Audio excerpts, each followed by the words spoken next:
conquer and we're going to take some. Is that understood? Yes, sir. That's what we're going to do, sweetheart. We are going to go and get some. All right, people, on the ready line. Are you me? Yeah! Are you me? Yeah! What are you? What are you? The support systems of family and community are an integral part of the holidays for those that are caring for loved ones with special needs. Through the love and diligence of his family, Jeremiah Feliciano was able to live a healthy and productive life despite his rare genetic disease. Read his story and much more in EP's annual Family and Community issue. To read more, sign up for free today at www.epmagazine.com. Monotony. It comes in all shapes and sizes. Dull, tedious, just plain boring. But what is this? A contender, perhaps? Something unboring by the looks of it. Jabs right at dull, an uppercut to tedium, something that keeps you on your toes, keeps your head on a swivel, a knockout punch to your old, boring workouts. Welcome to Fight Camp.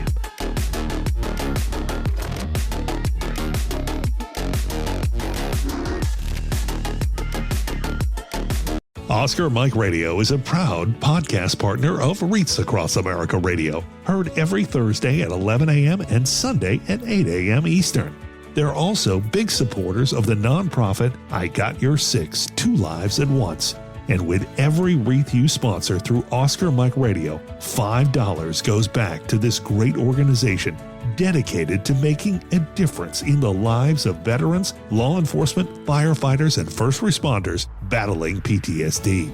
Two Lives at Once pairs these brave men and women together with dogs rescued from kill shelters. In this way, two lives are saved at the same time by saving each other. Donate now. Go to reachacrossamerica.org/Oscar Mike Radio to help. That's reachacrossamerica.org/Oscar Mike Radio.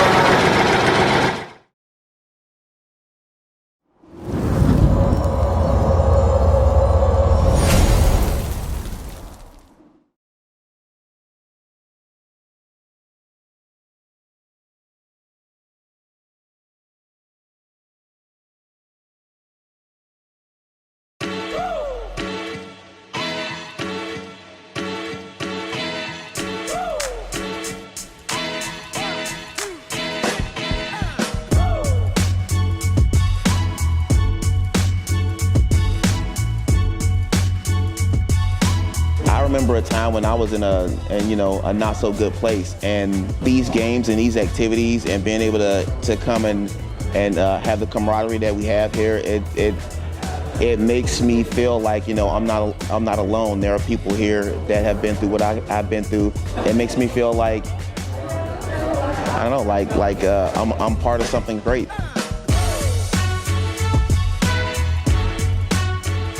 Just let yourself go. Give it a try.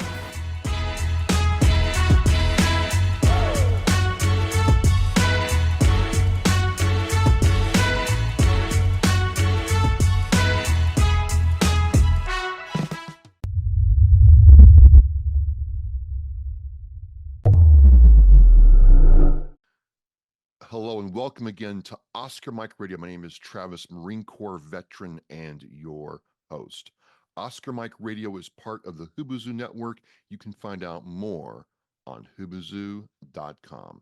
I want to thank my sponsors, Joyce ASAC of ASAC Real Estate, Mark Holmes, Reapers Detailing and Power Washing, and my supporters, Cason Shaving Company and Exceptional Parent Magazine.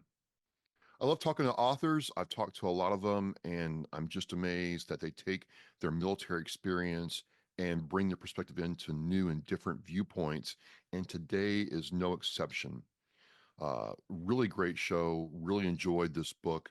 I want to introduce Donald Jeffries, a Navy veteran, and wrote a very interesting book. Mr. Jeffries, welcome to Oscar Mike Radio. Thank you. It's a pleasure to be here. Awesome, awesome, awesome. It is great. I'm glad you're here.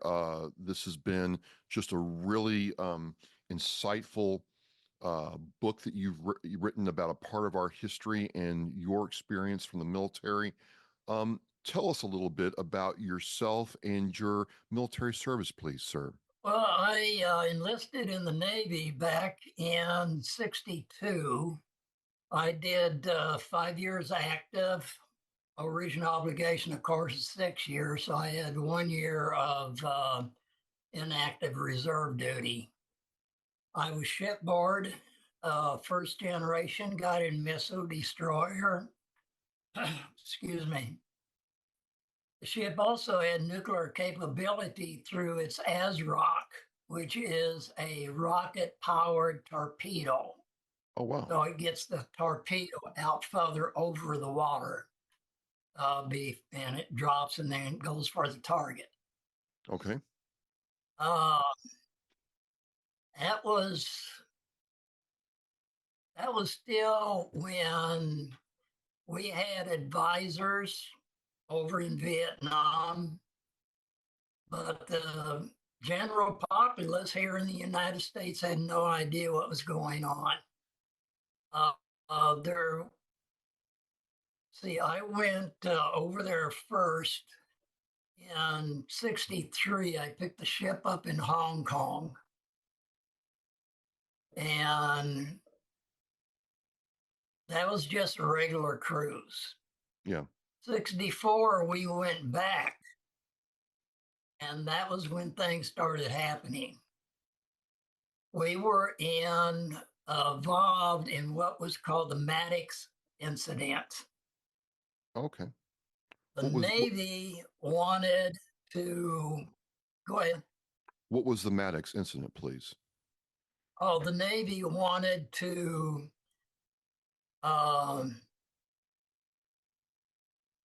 get more involved in Vietnam. We actually gave the South Vietnamese our older boats and ships. The Maddox incident involved sailing outside of the 3 miles allotted for international waters, at least at that time, off the coast of North Vietnam. 3 North Vietnamese patrol boats came out to the Maddox and attacked it. The Maddox sunk them all. We were just south of there, and we were on standby in case the Maddox called us in, and it was called the Maddox incident. When we pulled into port in Subic Bay, we tied up next to the Maddox, who was next to the dock, and we had to cross that ship in order to go on liberty. We could see the bullet holes in that ship. Wow. In the superstructure. So, due to that, Congress allocated more money to the Navy to build up forces in Vietnam. '63, there was another incident with the Communist Chinese itself. okay. One of our ships sailed close to the 3-mile international water limit. Communist Chinese was claiming 11 miles. They told the ship to get out or it would open fire on the ship. Well, the ship went out, contacted the carrier that it was part of the task force with, and informed them what had happened. 3 task forces were formed, and we sailed between the 11-mile and the 3 miles for a week or two, just daring the Communist Chinese to do what they said they would. They never opened fire on us. But that was like a reality check for me. especially when they started passing out little booklets saying what to do if you become a prisoner of war. Oh, wow. So reality set in. And then I went back over, the ship went back over in 66, and we were very active at that point. We did shore bombardment down in the Mekong Delta. We operated with the carrier, covering them for when their aircraft went over, did bombing raids, and came back to make sure they weren't being followed. We did patrol duty. The Point Yankee in the Gulf of Tonkin was where we would go. This was hostile waters. And in 66, we spent Christmas out there. Wow. That year was very memorable for me. I turned 21 out there on Point Yankee and celebrated when we got into Subic Bay. But we were told if we did not stop communism there, it would be coming through our back door physically. And that justified what we were doing there. Now, well, now we got communists in the White House. So reading your book, and, you know, I was very interested in the title, I Could Have Been One. It seems like reading the book that you almost became a communist yourself, but didn't. So I was curious, when did you start thinking about embracing communism, Donald? Actually, I would not have become a communist, but I was on my way to becoming a socialist. Okay. It was actually, that started when I was in the military, because I was living in California at the time, and I had to make decisions on how to vote on issues that were coming up. For example,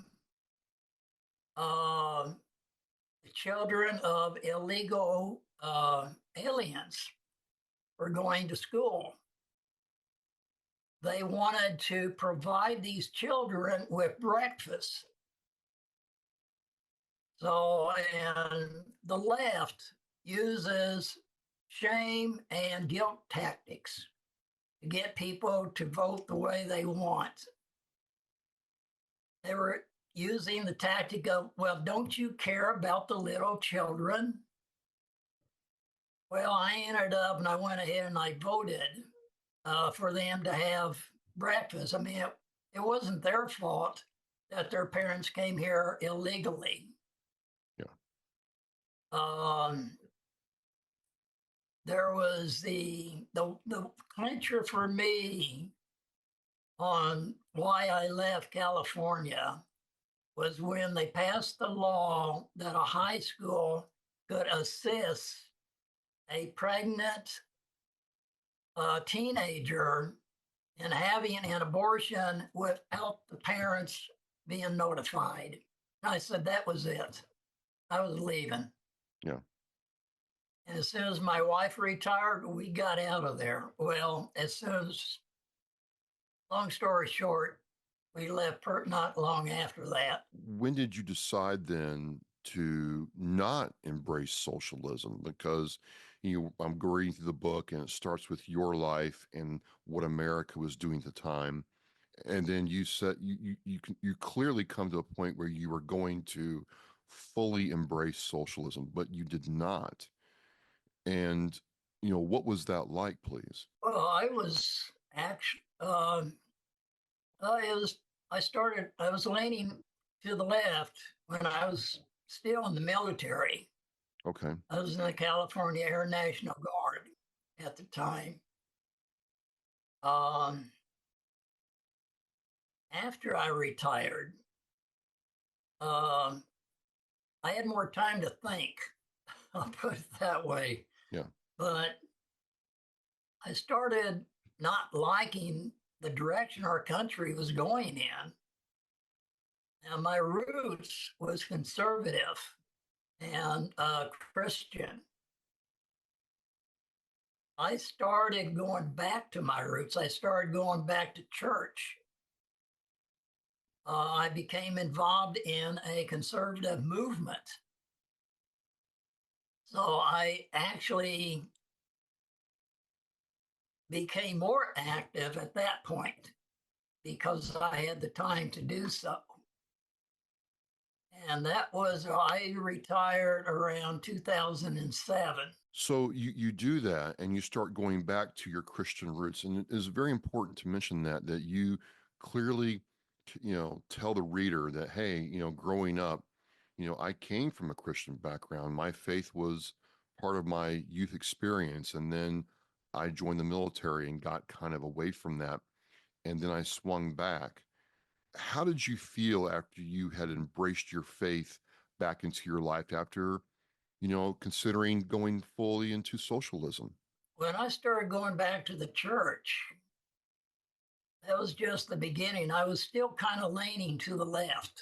The wife and I ended up going, well, I learned too much about what was happening. And I was having a meltdown. And the wife suggested that we come back to where I grew up. There was a home mission here and in the church, and we could help with that, which we came back here and did. Yeah. I came back with an open mind.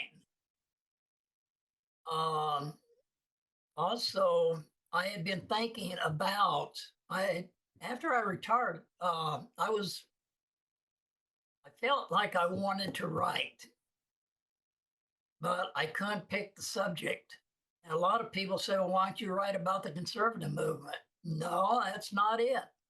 I had no idea. So I came back to where I grew up, hoping I would get an answer. Well, an answer came to me, and I realized there was a parallel, of course, differences, but a parallel between communism, socialism, and Christianity.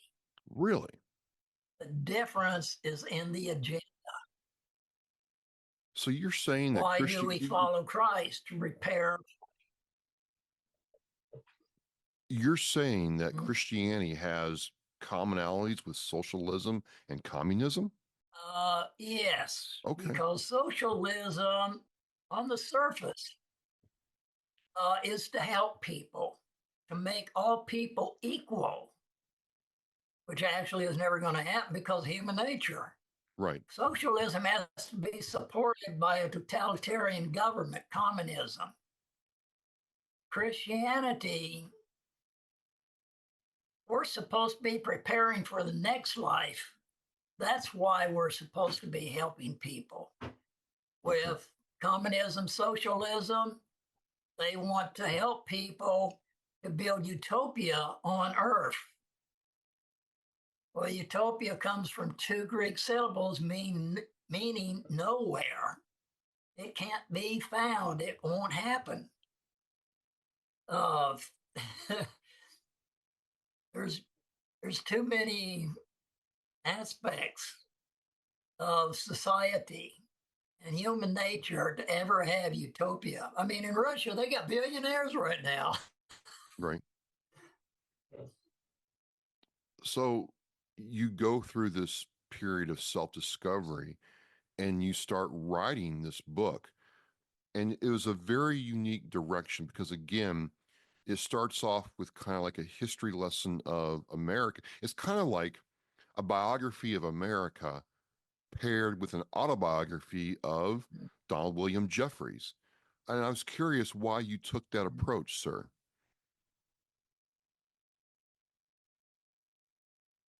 I followed, well, what I felt I should write. There were times when I knew what I wanted to put down on paper, or well, on the computer. But something told me not to do that. I learned that I had to back away when that happened. And eventually I would get the answer of what should go there. Now, what I was going to put there might be used later. Maybe it wasn't. But I won't say constantly, but a lot of times I was pulling back and just waiting for the inspiration of what should really go there. Yeah. And I decided to have just 2 chapters. Anything goes today with self-publishing, but have sub-chapters and use my life as the basis to show what was happening in this country. That's why I talk about like green stamps. And there was also plaid stamps, but my mother collected green stamps, so I use that example. The Sperry and Hutchinson And green then- stamps. Yeah. Yeah. And then after that, I might talk about something that was happening in the 50s at that time, like the news media being so fascinated with President Eisenhower going down to Florida to play golf. Just different memories like that. But I interjected both what was happening in the U.S. politically, socially, and the life that I had at that time to show that is life. I mean, we're sitting here today, but out in the world beyond us, things are happening that affect us. Right. And a big election is coming up that's really going to affect us. You write the book and you finish the book. What was your feeling when you finished the book, when you started realizing this is, I've written it and I'm ready to publish it? You know, did you feel a sense of completion? What was going through your mind as you realized this project was done? I did feel a sense of accomplishment. And now at that point, I was still a writer, because a person does not become an author until after the book is published. So that took about a year, long story short, to get it published.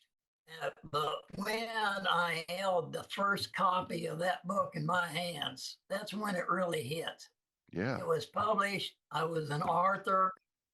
I had the book reviewed. That review declared me as a historian simply because I researched. I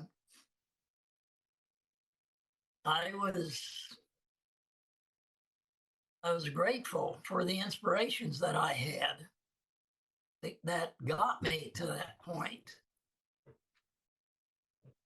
Now, you know, there's a saying that art imitates life, but I would say that in your case, with your book, your life was reflected in the art that you created. Because again, I'm going through your book and I'm like, oh yeah, I remember learning about that in school, talking about like the Cuban Missile Crisis, so on and so forth. And then you kind of weave in your stories and how what your attitude was like at the time. And that's the thing for a lot of us coming after you all. It was like, what was the country feeling as all this change and upheaval was going on? I think you articulated that very well. You know, Thank you. oh, well, that's just how it came across to me. And I hope other readers feel the same way. Handsome devil. I could have been one. Yeah. Thank you. Could have been one by Donald William Jefferies. That's a good shot of you. Are you happy you're not one? Are you happy you're not one? Definitely. Yeah. And I so, am happy. yeah. I'm glad I'm back to my roots. Well, doesn't the Bible say, train up a child when they are young, and when they are old, they will not go away from it? Something like that out of Proverbs. I remember that from Sunday school. That sounds familiar. Yeah. Yeah. Yes. Well, you've proven that out. What's next for you? Oh, well, I've done a study guide on Agenda 21, which is the United Nations agenda for the 21st century. They want to become world rulers, and this is how they're going to do it. Well, I can't go into Agenda 21 in the book, but it's not all together. So, because it involves the development of communism and the development of the United Nations. So I did a study guide on it. I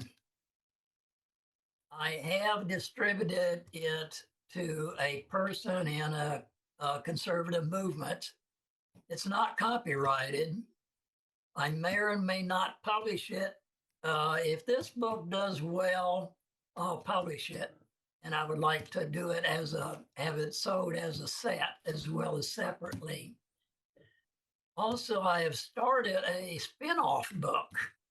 Now, this one is strictly nonfiction.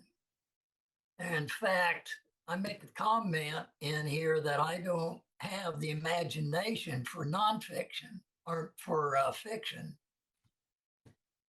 Well, the next book is going to be part nonfiction and part fiction because the title is going to be It Happened.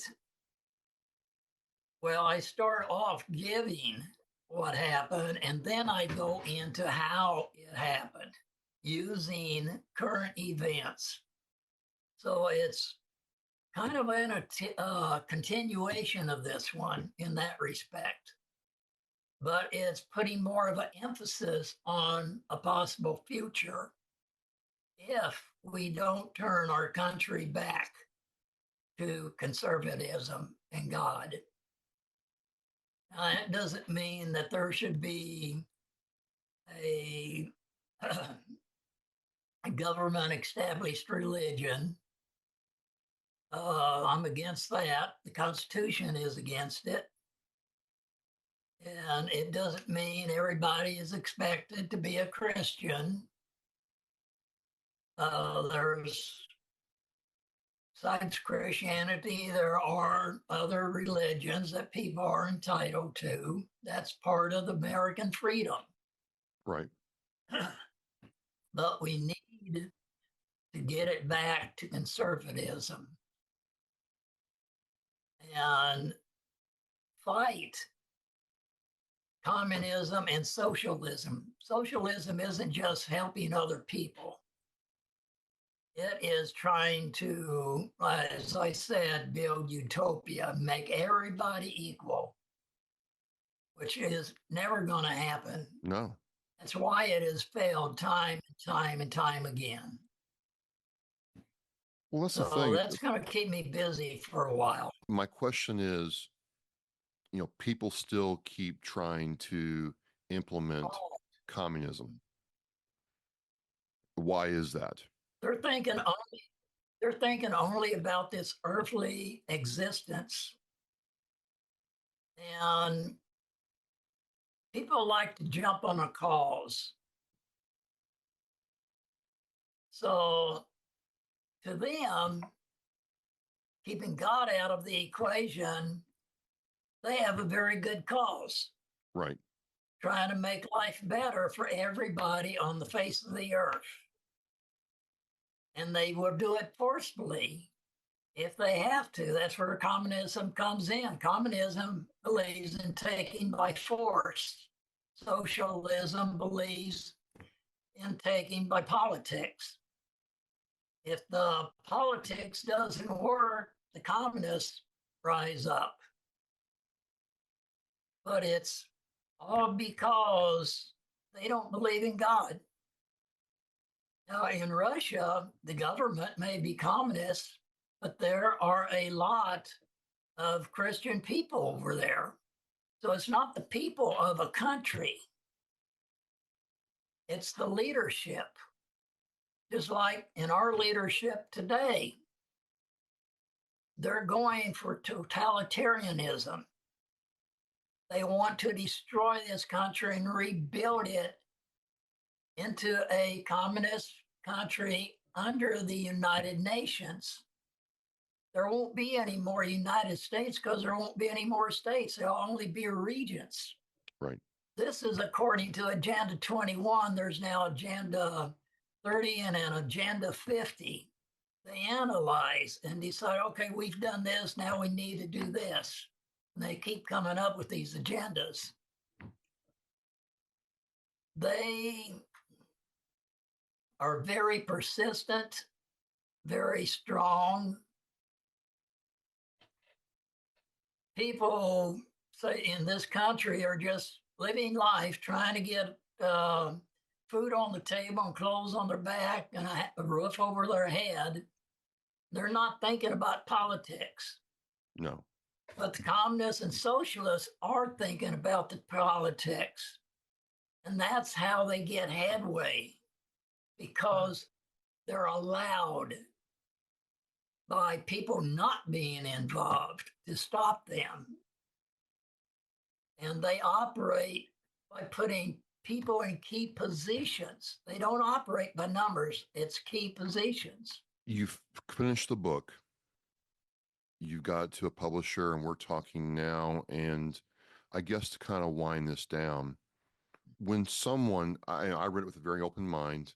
And again, I told you how I felt about it. But what do you want people to do once they read your book, Mr. Jeffries? I wrote it for education, to educate people. If people do not know the history, then, well, a lot of people think this has happened overnight, basically, the state of the country.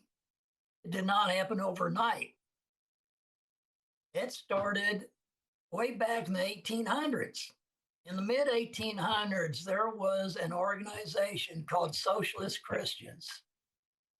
They were against capitalism because they felt capitalism was greed. Well, capitalism is an economic system the same as socialism is. Greed is an emotion. It's what we feel, think about in our minds, feel in our hearts. So,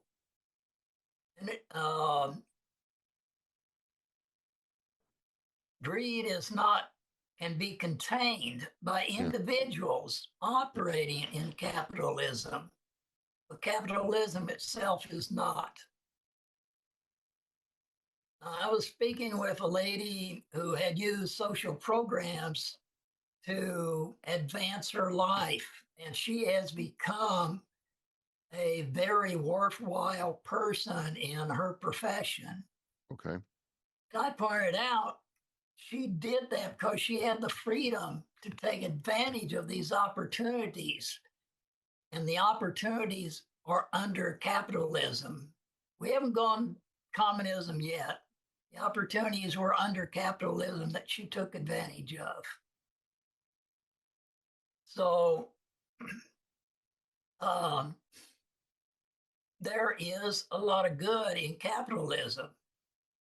It provides, because of the freedom in it, it provides for a person developing themselves. For sure. Under socialism, people are evaluated and they're told under the totalitarian government, okay, you can go this far in school and after that you're going to be a tradesman and you're going to be a plumber and you're going to live in this type of apartment. Somebody else who has more intelligence, knows how to use it, they're going to tell them, okay, you're going to go to college and you're going to go into this profession and you're going to live in this type of housing. It's all, the whole life is orchestrated. There is no freedom. That's what people don't realize. Yeah. Yeah. So I wrote it to educate. How can people connect with you, Mr. Jeffries, and what you're doing? Do you have a website, or is your book? It is on Amazon. I looked it up. It is on Amazon. So do you have a website people, can connect with you? Not yet. Okay. That's one of my goals for this coming year. Are you on Facebook or social media? I am on Facebook. Okay. They can look me up, Donald, I think it's Donald William Jeffries. And they can also try the book title, I Could Have Been One. Oh, I got you right here. Oh, okay, cool. So you were at a book signing, and you're having a book sign on November 9th as we do this. Yes. Awesome. Awesome. Now, Well, on that site, I have portions of the book. yep. There's the one is on communism, socialism. Agenda 21 is interjected in there. Another one is on Christianity. I give early church history and Bible history. And I compare Christianity with communism, socialism. And I also give why communists and socialists do not like any religion because they want people to serve the communist state. And if they're serving a church or a temple or a synagogue, their mind is elsewhere, not on the state.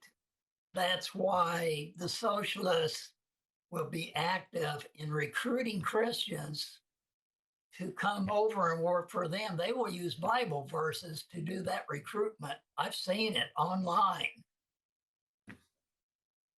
Well, if I understand it correctly, I don't want to get too far this rabbit hole, but right in a communist state, the party, if you will, is the religion. Yes. So there's no place for faith, God, or any, and not just Christianity, but any kind of faith in a true communist system. And we've seen that in China and other places that practice communism. Now the Chinese did recognize Christianity there as far as saying, yes, we know you exist, but they are under really heavy restrictions. Okay. In Russia, it's the Russian, I think it's Russian Orthodox. It's allowed there by the state. If other people go there from their, say, Christian missionaries, they have to really be careful about how they say something, who they say it to. They have to be asked a question before they can even open their mouth and say anything about Christianity. Part of it is cut down the competition for the state church. Yep. Part of it is to quench any beliefs that are not within the state church. The priests of that church have, I believe it's only a few months of training. It's mainly on the rituals involved, such as baptism.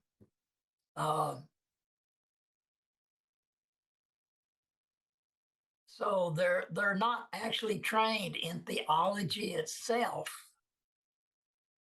but simply how to do rituals and the basics of the Christian belief. But they cannot teach. I don't know this for a fact. I have not read it or heard it or talked about it to anybody that has been there. But it does not make sense to me that they can teach, okay, you have to prepare for the next life by following Christ. Because that goes against the communists. They can have a limited, say a limited service, but within the restrictions of the state. Because the state's not going to let them do anything counter to it.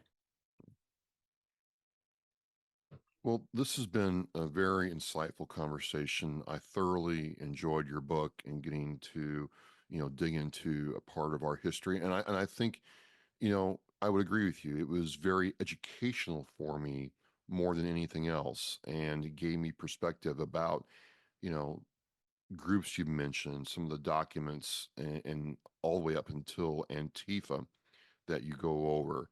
And then we got a window into your life and how all these events, affected your perspective. So I just want to thank you for coming on and sharing with me. I'm going to have the link to Mr. Jeffries' book in the Oscar Mike Radio show post. I'll have the link to his social media in there too. And I just want to say thank you for coming on and sharing with us in a really insightful way. Thank you so much. Well, thank you for having me. It's been very enjoyable. Appreciate it. Appreciate it. Well, again, ladies and gentlemen, the title of the book is I Could Have Been One by Donald William Jeffries, U.S. Navy veteran. And yeah, hold that book up there. The handsome devil he is. And, it's cool to get this different perspective. It's cool to have that insight. As we say in Oscar Mike Radio, we're mission flight. Thank you very much. Thank you. Thank you for listening and watching Oscar Mike Radio, where our active duty service members and veterans are in action and the mission is in flight. Oscar Mike Radio is an oversized load Co-Sinister One production. If you are a veteran or know a veteran who needs help, please dial 988 and press 1 for the Veterans Crisis Line.